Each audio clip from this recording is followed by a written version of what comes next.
acara ini, marilah kita dengarkan arahan dari Direktur Fasilitasi Pemanfaatan Dana Desa sekaligus membuka acara secara resmi. Kepada yang terhormat Bapak Dr. Muslifuh Latif MSI, dipersilakan.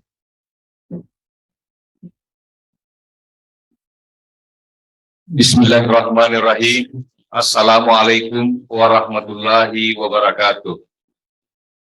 Selamat sore, salam sejahtera untuk kita semua. Salam, Om Swastiastu, Namo Buddhaya, salam kebajikan. Pertama-tama perkenankan saya menyampaikan permohonan maaf Bapak Direktur Jenderal Pembangunan Desa dan Perdesaan. Sedianya beliau langsung hadir secara fisik di tempat ini, namun karena ada penugasan ke Provinsi Maluku tadi siang, maka kepada saya diperintahkan untuk hadir mewakili beliau. Tapi mudah-mudahan besok sebelum paparan dari kementerian lembaga terkait, Bapak Dirjen akan bergabung untuk memberikan arahan kepada kita semua selaku peserta sosialisasi Permendes ini. Yang saya hormati Bapak, Ibu, Staf Khusus, GPT Pratama, para narasumber, Kepala Dinas PND Provinsi, Kabupaten, Kota, Kepala Desa seluruh Indonesia yang hadir secara virtual, dan perwakilan unit kerja yang hadir secara fisik di tempat ini yang saya hormati. Mari kita tidak henti-hentinya kembali memanjatkan puji syukur kehadirat Allah Subhanahu wa Ta'ala, Tuhan yang Maha Esa, yang tidak pernah berhenti, selalu melimpahkan rahmat taufiknya kepada kita semua, sehingga kita hadir dalam acara sosialisasi ini. Bapak Ibu sekalian yang saya hormati, sosialisasi ini adalah sosialisasi atas peraturan Menteri Desa yang mengatur penggunaan dana desa. Kalau dulu ketika peraturan pemerintah nomor 60 masih berlaku, maka Permendes tentang prioritas penggunaan dana desa ini setiap tahun diterbitkan. Bahkan dalam amanah PP tersebut, 3 bulan sebelum tahun anggaran dimulai, Permendesnya sudah harus terbit. Tetapi aturan tersebut telah berubah seiring dengan lahirnya peraturan pemerintah nomor 37 tahun 2023, di mana dalam peraturan pemerintah nomor 37 tahun 2023 ini, Menteri Desa PDTT diamanahkan untuk menerbitkan 2 peraturan menteri. Yang pertama adalah Permendes tentang rincian prioritas penggunaan dana desa. Permendes ini sifatnya tidak seperti tahun-tahun kemarin bahwa dia berlaku setiap tahun. Tidak. Permendes tentang rincian prioritas penggunaan dana desa ini berlaku untuk jangka panjang. Jadi dia diubah kalau memang sudah tidak sesuai. Jadi dia berlaku untuk jangka panjang. Inilah Bapak Ibu sekalian yang akan kita sosialisasikan sambil menunggu registrasi pengundangan dari Kementerian Hukum dan HAM sore hari ini. Jadi materi Permendesnya insya Allah besok. Nah, Bapak Ibu sekalian, amanah yang kedua dari PP 37 2023 ini adalah Menteri Desa menerbitkan Permendes tentang petunjuk operasional atas fokus dana desa, penggunaan dana desa tahun 2024. Ini sifatnya tahunan. Jadi yang kita sosialisasikan hari ini adalah Permendes yang jangka panjang, yang sebentar lagi sore ini akan diundangkan. Besok kita akan sosialisasikan Permendesnya. Kemudian Permendes tentang petunjuk operasional yang sifatnya tahunan dan selalu mengacu dan bersifat mandatori ditetapkan setelah Undang-Undang APBN terbit. Undang-Undang APBN-nya sudah terbit baru-baru ini, makanya kita pun kebut. Saat ini posisi Permendes kedua, kita sedang mintakan permohonan jadwal harmonisasi ke Kementerian Hukum dan HAM, di mana sebelumnya telah kita bahas dengan kementerian lembaga terkait, sesuai dengan amanah peraturan pemerintah yang saya maksudkan tadi. Bapak dan Ibu sekalian, kita telah melakukan beberapa langkah atas Permendes yang akan kita sosialisasikan. Pertama, pada tanggal 16 Mei 2023 yang lalu, kita telah melaksanakan rapat legal drafting penyusunan draft Permendes rincian prioritas ini. Kemudian tanggal 23 Mei kita telah melaksanakan brainstorming penyusunan rancangan Permendes dengan tim penyusun RPP TKD. Kemudian tanggal 29 Mei 2023 kita telah laksanakan rapat terkait identifikasi isu-isu prioritas penggunaan dana desa yang melibatkan semua unit kerja eselon 2 lingkup Kementerian Desa PDTT. Kemudian tanggal 15 Juni 2023 kita telah melaksanakan rapat identifikasi terkait prioritas penggunaan dana desa dengan mengundang perwakilan pemerintah desa, perwakilan Dinas PMD Kabupaten, dan perwakilan Dinas PMD Provinsi. Perwakilan masing-masing desa sangat tertinggal. Ada yang hadir dari perwakilan desa tertinggal, desa berkembang, dan desa maju. Tanggal 20 Juni 2023 telah dilaksanakan rapat identifikasi isu yang melibatkan unit eselon 1 lingkup Kementerian Desa. Tanggal 26 Juni 2023 telah dilaksanakan rapat identifikasi prioritas penggunaan dana desa yang melibatkan Kementerian Kesehatan, Kementerian Pendidikan Kebudayaan, Kementerian Pertanian, Kementerian Perikanan, KPP, BKKBN, Badan Pangan Nasional, BNN, BPJS Kesehatan, Kementerian Pemuda Olahraga, Kementerian Koperasi UMKM, Kementerian PUPR, Kementerian Pariwisata dan Ekonomi Kreatif, BNPB, KLHK, Kementerian SDM, Kementerian Hukum dan HAM, Kementerian Pemberdayaan Perempuan Perlindungan Anak, Kemensos, Kementerian Komunikasi dan Informatika. Lalu kemudian tanggal 6 Juli 2023 telah dilaksanakan rapat dalam kantor terkait penyusunan draft Permendes rincian prioritas penggunaan dana desa.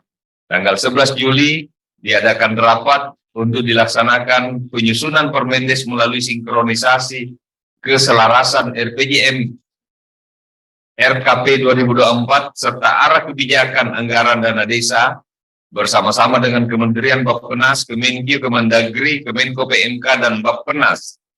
Tanggal 29 September 2023 dilaksanakan rapat praharmonisasi dengan Kementerian Hukum dan HAM. Dan tanggal 5 Oktober yang lalu telah dilaksanakan rapat harmonisasi.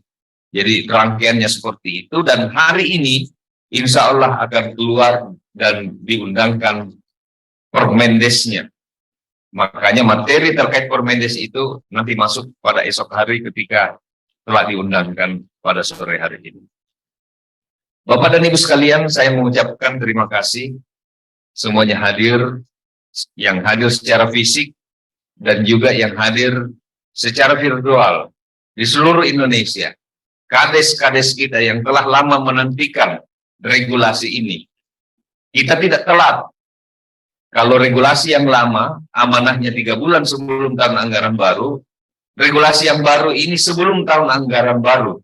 Tetapi kami di Direktorat Jenderal Pembangunan Desa dan Perdesaan berinisiatif untuk cepat.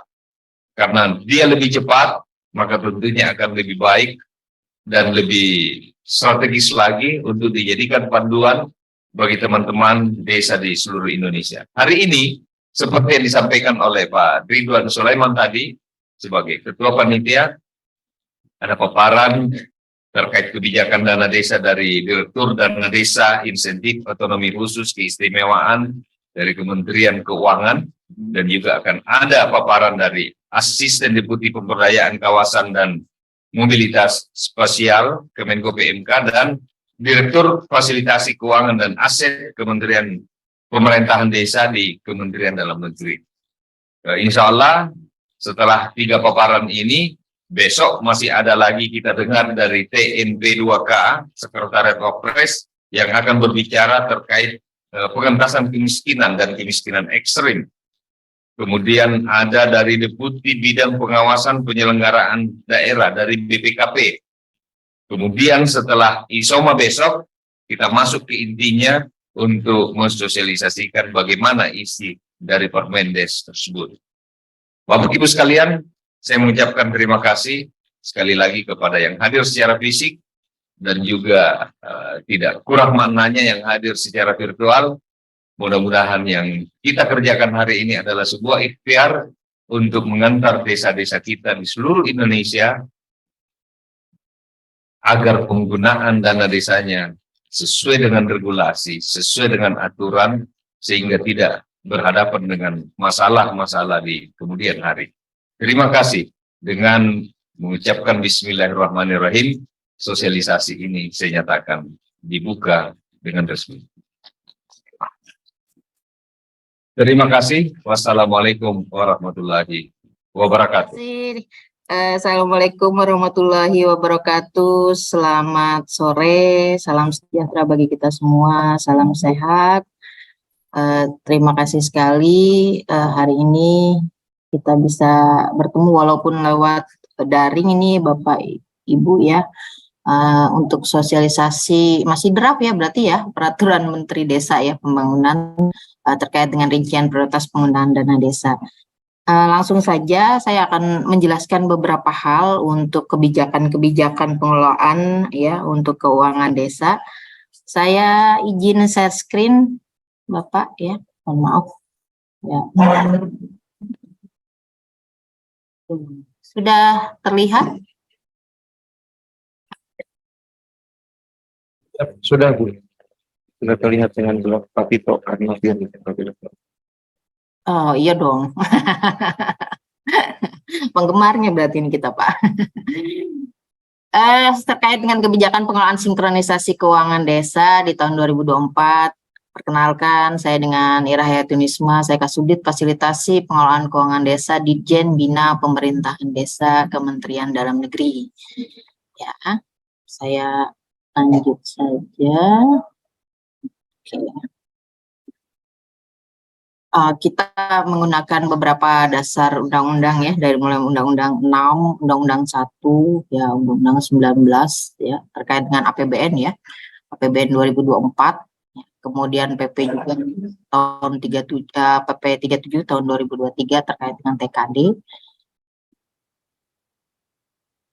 Yang kami ingin tekankan ya, walaupun desa belum menjadi Dati 3 ya, belum jadi otonomi daerah ya, kita merubah paradigma yaitu dari desa sebagai objek pembangunan ya, dulu desentralistik kan kita objek pembangunan ya.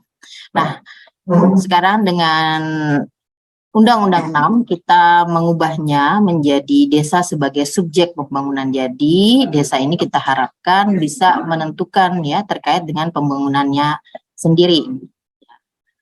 Akan tetapi tetap mendukung pembangunan untuk pemerintah pusat, provinsi maupun kabupaten kota. Ya. Nah, di sini kita perhatikan bahwa desa di tahun 2023 ini sudah mencapai 75.265 desa ya.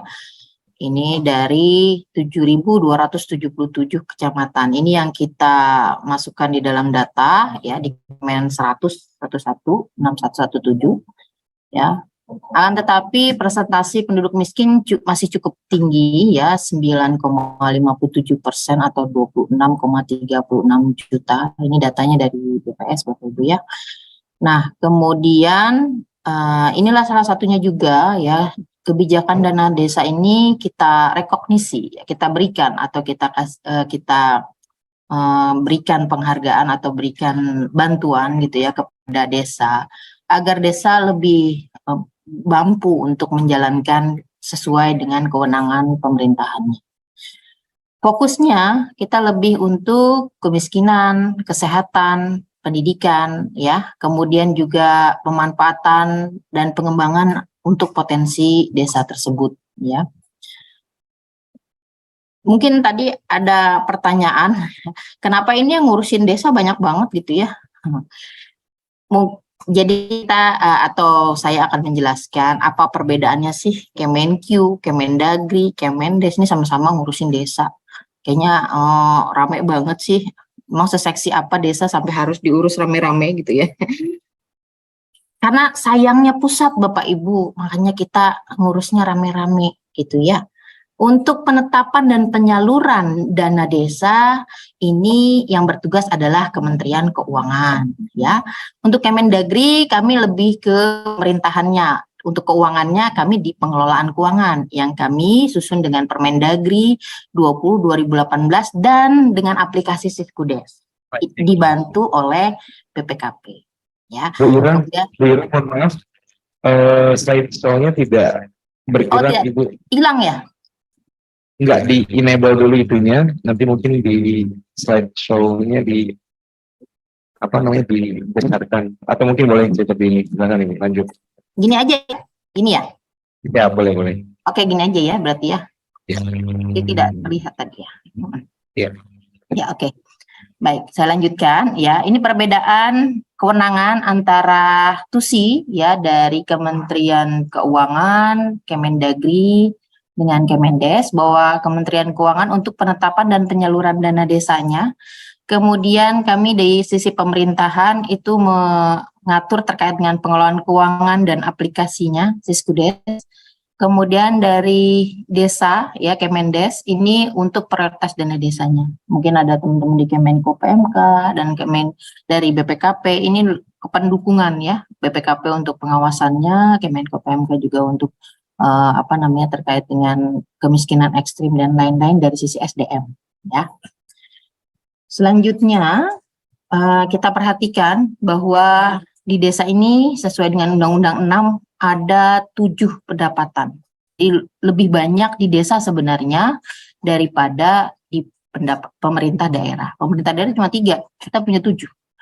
Tapi yang selalu menjadi primadona selalu DD, yang kedua ADD. Dua-duanya sama-sama dari pendapatan transfer.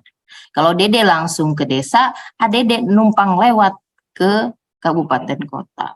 Ya, jadi kita berharap ke depannya ya kita coba meningkatkan dari sisi PADES. Lain yang sah ini juga termasuk pemasukan loh Bapak Ibu ya. Cuma kadang-kadang ya karena ini berupa izin, berupa iuran dan lain-lain kadang tidak tercatat. Nah, mumpung desa baru umurnya 9 tahun ya, lagi lucu-lucunya ya, lagi golden age gitu ya. Kita lebih meningkatkan lagi dari sisi kemandirian desa untuk menghasilkan pendapatan. Jangan sampai seperti Pemda sudah 23 tahun, ya hampir 24 tahun menjadi otonomi, ketergantungan terhadap dana transfer itu sangat tinggi. Ya, akhirnya ya sampai sekarang yang baru mandiri itu cuma DKI. Ya, kita sudah 24 tahun, kalau udah 24 tahun udah nggak lucu-lucunya gitu ya. Udah harus benar-benar memang mandiri. Nah, kita dengan desa ya berharap ya, bukannya kita pengen mengurangi ya, tapi kita berharap juga semakin memperbaiki taraf pengelolaan keuangan di desa yang akan berdampak kepada masyarakat dan pembangunan di desa tersebut. Nah, ini kita lihat ya, saya ngambil secuplik aja dari 2019 ya. Ini stabil ya, 70 triliun, 71, 72. Ya tahun ini 70 dibagi 2, 68 untuk reguler dan 2 triliun DD tambahan. Nah, di dalam Undang-Undang APBN 2024 itu menjadi 71 triliun ya, 1 triliun.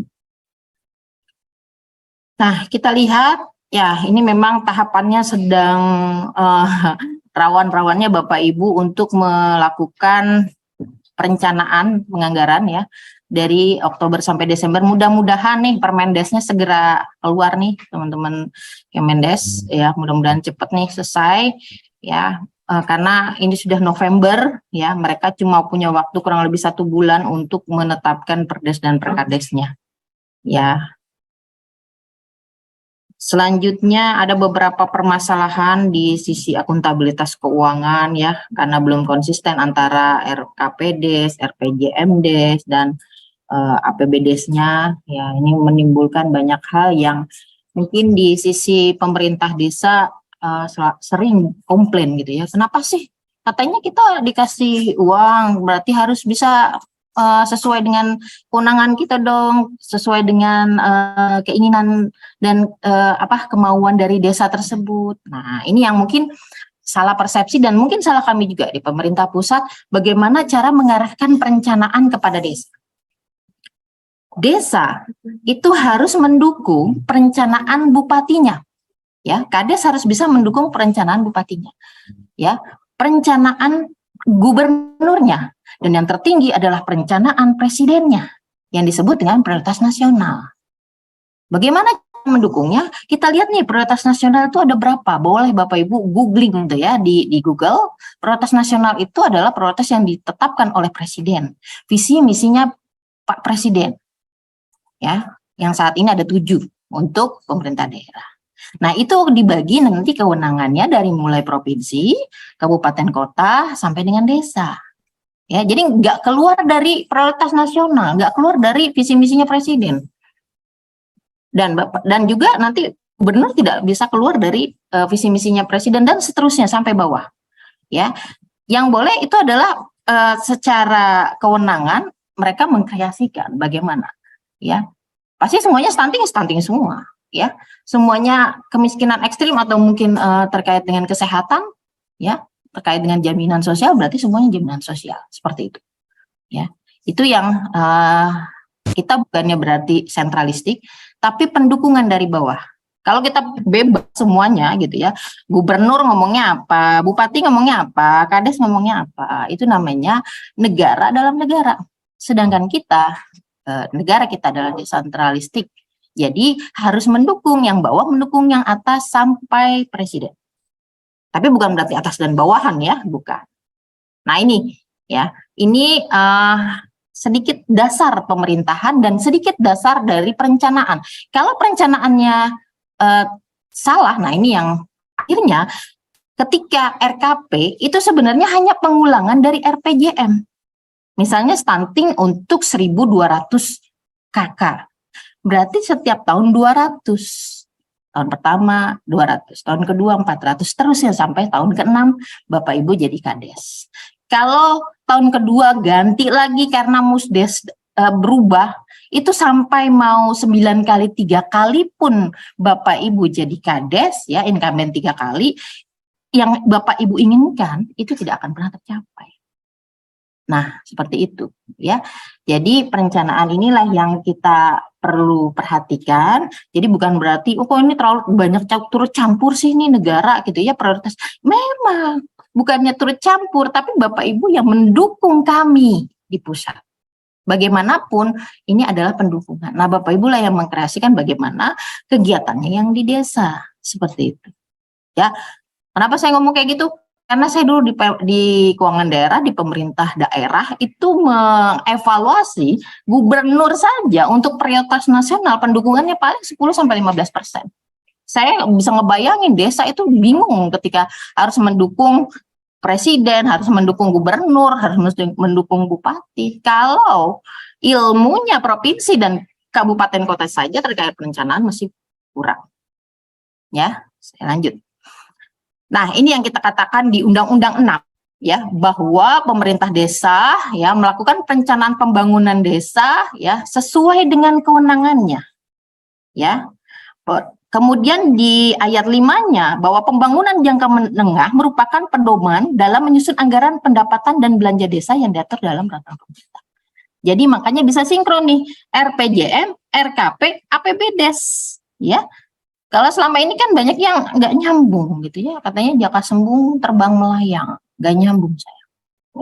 Nah ini kita lihat juga di pasal 2 bahwa RPJMdes jangka waktu 6 tahun, ya, disebut juga RKPdes yang merupakan penjabaran. Jadi RKPdes itu penjabaran yang tadi saya katakan, contoh tadi stunting 200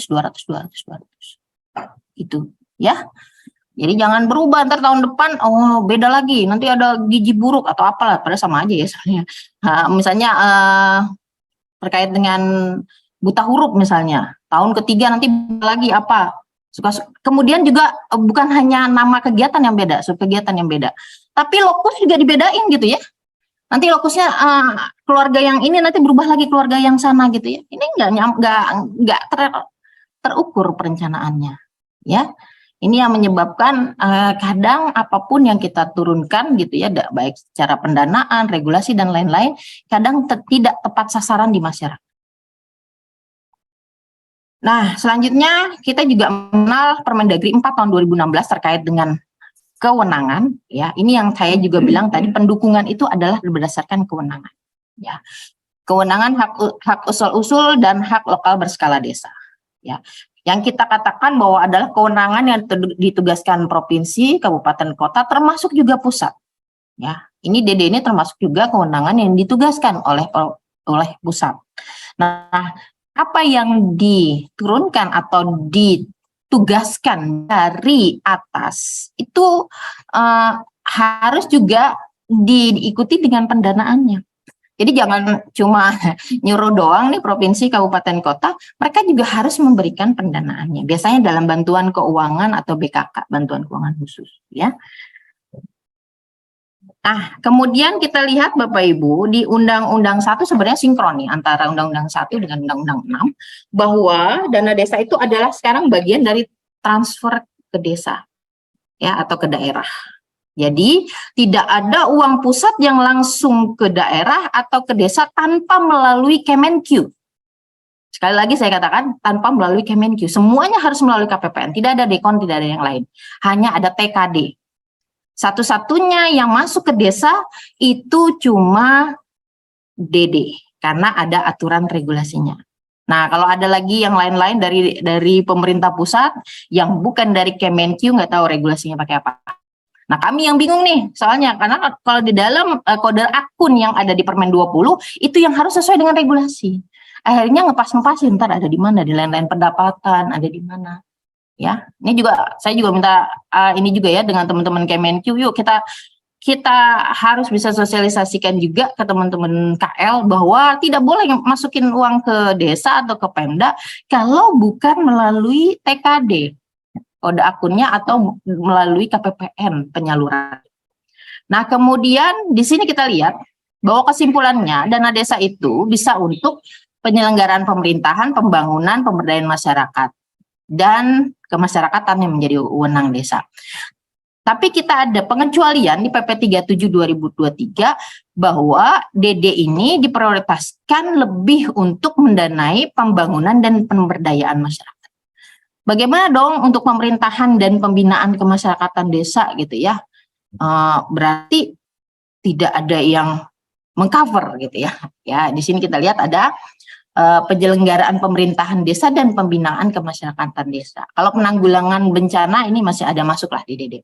Nah, untuk di DD memang untuk penyelenggaraan pemerintahan dan pembinaan kemasyarakatan ini memang sangat kecil ya. Biasanya kita kenal dengan 3% dari operasional atau mungkin lebih banyaknya ini adalah pendukungan dari ADD. Ya, jadi untuk yang terbesar itu memang yang saya meraih pelaksanaan untuk pembangunan dan pemberdayaan masyarakat desa. Ya, seperti itu. Kemudian kita mengevaluasi Bapak Ibu sekalian ya terkait dengan pembangunan infrastruktur di desa serta pemberdayaan masyarakat ya. Ini dari 2023 ya. ke 22 maksudnya. Ini mungkin karena masih kami kemarin tarik datanya masih sekitar bulan September ya, ini ada penurunan ya. Tapi mudah-mudahan nanti di Desember kita lebih tinggi ya untuk realisasi atau perencanaan untuk pemberdayaan masyarakat dan infrastruktur. Ya, ini kami analisis dari database Siskudes ya. Nah, tapi ada beberapa hal yang kami temukan di dalam analisis database Siskudes, bahwa untuk beberapa belanja ya ada yang belum maksimal ya, itu untuk 3% dana operasional ya ada 9,063 ya, untuk ketahanan pangan itu 30% dan BLTDD itu 7,26% terkait ketidakpatuhannya. Kenapa ketidakpatuhannya? Ini salah satunya adalah dana desa ini dipakai untuk sesuatu yang tidak berefek langsung ke masyarakat. Ya, mungkin dengan lebih mudahnya lagi, DD ini sebenarnya adalah belanja publik atau belanja untuk masyarakat. Kalau Bapak Ibu mau mendeteksi nih, ini boleh nggak ya Bu? Tanya dulu, ini buat aparatur apa buat masyarakat? Oh, buat perangkat desa Bu, buat seragamnya. Oh maaf, tidak boleh berarti untuk DD. Oh, ini untuk masyarakat Bu, berarti bisa. Gitu ya. Nah, di sini kita lihat bahwa kami memperhatikan habit belanja ya, dana desa, tidak hanya yang dana operasional ya. Kita lihat bahwa yang terbanyak itu adalah honorarium dan perjalanan dinas. Perjalanan dinasnya kalau cuma ke kabupaten sih nggak masalah, karena desa itu sebenarnya perjalanan dinas lebih banyak hanya ke kabupaten, tidak ke pusat sebenarnya. Ya. Kemudian terkait dengan honorarium. Honorarium boleh nggak sih? Sebenarnya boleh aja, tapi ketika honor itu diberikan saat tim, bukan yang bulanan. Ya, ini jadinya bengkak sekali. Coba lihat. Ya, 4,3T. Ya. Kemudian yang kedua adalah belanja operasional kantor atau ATK. Ya. Ini yang kami lihat bahwa dua hal ini ialah yang terbesar dipergunakan Bapak Ibu, tidak hanya untuk yang dana operasional, tapi hampir semua tagging dari DD. Ya, lihat stunting, isinya bukan penyuluhan, banyak yang ini SKT mau perjalanan dinas. Ya, Ibu hoax ya silakan aja, kami ngeliatnya dari Siskudes, gitu ya, seperti itu. Oke, ini kami lihat ya di 3% ini tadi yang saya katakan bahwa 9,06% ya belum tepat sasaran ya 1,51 miliar. Sekali lagi kami katakan bahwa dana operasional pemerintah desa itu bukan berarti adalah dana kepala desa atau dana aparatur. Karena tadi saya katakan bahwa DD ini lebih untuk ke masyarakat. Mungkin nanti kalau udah keluar nih Permendesnya lebih bisa dilihat lagi. Untuk operasional 2024 seperti apa? Saya nggak mau ngasih kisi-kisinya, ntar jadi rame, biar teman-teman Mendes saja yang memberikan. Tapi yang jelas ya lebih terarah lagi untuk 2024. Nah, kenapa? Selalu ada yang bertanya, Bu, kenapa sih harus pakai pertanggungjawaban ya? Karena apa? Karena kita sudah memasukkannya di dalam kode rekening. Ya, itu yang pertama. Ya, berarti sudah sesuai dengan subkegiatan sampai dengan kode rekening belanjanya. Nah, contoh Bapak Ibu belanja di Alfamart, Indomart atau belanja apapun, selalu kan Bapak Ibu harus punya struk. Ketika Bapak Ibu mengeluarkan uang, Bapak Ibu harus punya struk. Itu sebagai apa? Sebagai bukti. Bukti Bapak Ibu melakukan pencatatan. Bagaimana kalau Bapak Ibu langsung, ya sudahlah, kami ad cost aja gitu ya. Jadinya nggak usah sampai serigit itu ya Bu ya, harus bikin kwitansi segala macam gitu ya. Nah, itu buktinya apa? Bapak Ibu mengeluarkan uang perjadian atau uang apalah namanya gitu ya, kegiatan, terus Bapak Ibu tidak ada bukti ya, misalnya mengeluarkan duit 1 juta tapi nggak ada bukti, kan ditanya mau beli apa kalian itu gitu ya. Cuma sumbangan-sumbangan. Nah, ini makanya kami nanti di Permendes Bapak Ibu bisa lihat apa saja kegiatannya. Jadi nggak rancu seperti yang 2023 ini ya. Jadi bisa jelas apa yang Bapak Ibu lakukan. Jadi mirip seperti dengan kegiatan-kegiatan. Jadi belanja operasional ini ya memang mengikuti semua kegiatannya ya. Itulah yang di breakdown ke dalam belanja. Nah, ini just info ya. Ke depan dari sisi aplikasi kita mau bikin alur transaksi non tunai, tadi dari teman-teman Kemenq juga mau memperhitungkan ya Bapak Ibu yang nanti 2024 akan melakukan transaksi non tunai ya. Nah, kita juga mau yang dana atau pendapatan dari dana desa juga mau kita non tunaikan karena alurnya cukup panjang nih, dari desa, verifikasi kecamatan, verifikasi DPMD, baru ke KPPN, balik lagi ada apa namanya notif mungkin ya ke BPKAD dari bank, terus kemudian ke desa gitu ya. Nah ini kita pengennya paperless ya. Jadi yang terbang-terbang ini PDF-nya ya tidak apa namanya, tidak Bapak Ibu harus dokumennya harus diantar-antar, tahu gitu ya, kecamatan Bapak Ibu jauh dari desa Bapak Ibu ya. Nah ini kita juga kasih waktu-waktunya ya, proses kecamatan paling lama 2 hari, DPMD 2 hari, jadi biar cepat ya. Nih saya lagi minta request sama teman-teman BPKP. Mudah-mudahan teman-teman BPKP bisa mewujudkan. Tadi sih kita sudah ngobrol-ngobrol ya, bagaimana ini nanti untuk DD biar lebih apa namanya canggih lagi nih Bapak Ibu ya, nggak nganter-nganter berkas ya. Juga kami sangat open kali kalau teman-teman di KPPN ya bisa memberikan apa namanya short apa namanya interkoneksi juga supaya nanti langsung bisa ke bank atau BPD untuk mengirimkan uang yang ada ya sesuai dengan bank perspektif yang ditunjuk oleh desa. Demikian yang bisa saya sampaikan, saya kembalikan kepada moderator. Terima kasih. Halo, mohon izin Bu bertanya terkait dengan seperti kita ketahui bersama bahwa penggunaan dana desa di tahun anggaran tahun sebelumnya itu tidak lepas dari pengawasan teman-teman dari inspektorat. Yang pertama yang saya ingin kami tanyakan Bu, dari Bu Ira dari terkait pengelolaan keuangan desa, bahwa bagaimana pengakuan di APBD desa tahun berikutnya ketika ada temuan inspektorat kelebihan bayar bendahara. Seperti kita ketahui bersama bahwa memang posisinya di pendapatan sebagai koreksi belanja tahun sebelumnya, tapi kami di daerah butuh penegasan. Apakah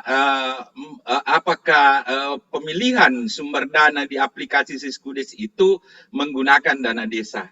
Yang kedua Bu, terkait dengan penggunaannya dana desa, karena inspektorat mengatakan bahwa harus mengikut ke prioritas penggunaan dana desa. Contoh kasus, mohon izin Bu, terlalu teknis. Misalnya tahun lalu ditemukan kelebihan bayar bendahara yang menyebabkan ada pengembalian ke rekening kas desa. Nah, di rekening kas desa itu diakui sebagai pendapatan lain-lain yang sah. Nah, yang perlu kami minta penegasan, apakah sumber dananya di APBD desa tahun berikutnya masih menggunakan dana desa, dan prioritas penggunaannya menggunakan prioritas dana desa tahun sebelumnya atau menggunakan tahun anggaran yang berjalan. Untuk sementara Bu, mohon izin diluruskan terkait dengan ini, karena ada beberapa teman-teman kabupaten lain yang menganggap bahwa itu sudah dilaporkan di ONSPAM, dilaporkan di ONSPAM dan seharusnya menurut teman-teman dari kabupaten lain itu memang dari pendapatan lain-lain yang sah, tidak mengikut dari sumber dananya. Maksud kami dana desa. Mungkin begitu Bu, mohon diluruskan. Baik, terima kasih Bapak dari Bina Pemda Sidrap. Dengan Bapak siapa, mohon maaf? Nah, Sunandar, Kabid Bina Pemdes, Kabid Oke, Bina baik Pemerintahan Pak Desa. Sunandar. Ada 2 pertanyaan untuk Ibu Ira. Ibu, mohon maaf, sudah menangkap pertanyaannya Bu? Iya, ya. Terkait dengan Mau langsung? pengawasan dua-duanya. Langsung silakan Ibu, silakan. Baik, gini Bapak. Memang kalau namanya terkait dengan tindak lanjut itu tergantung ya. Kalau misalnya memang dari prioritasnya sudah dianggap sudah mencapai, ya berarti kita tidak perlu dari sumbernya tidak perlu dianggap sebagai sumber untuk dana desa karena memang udah tercapai kebijakannya.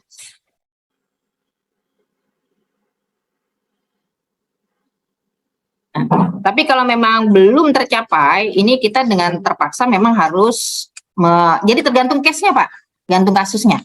Ya, kalau untuk kode akunnya udah benar Pak, masuk ke pendapatan lain-lain, tapi tergantung case-nya. Kalau memang, jadi kalau bisa, inspektorat juga ketika mengeluarkan LHP-nya, itu juga memberikan sarannya, ya. Memberikan sarannya, ya dikasih tahu ya kan sama-sama OPD ya Pak. Ya, tolong dia dikasih sarannya gitu loh. Ini kami sumber dananya ya, menurut Bapak ini kan kami sudah tercapai nih pembangunannya di 2023, tapi karena mungkin kelebihan bayar atau mungkin maaf dan segala macam, Bapak suruh temukan di kami. Nah ini tolong dong sekalian gitu LHP-nya tuh dijelas gitu ya. Ini apakah include dengan sumber pendanaannya ya, ataukah tidak, ini udah dianggap sebagai pendapatan lain-lain aja gitu. Gitu Pak ya. Ya, tergantung case-nya. Jadi makanya LHP-nya harus jelas gitu.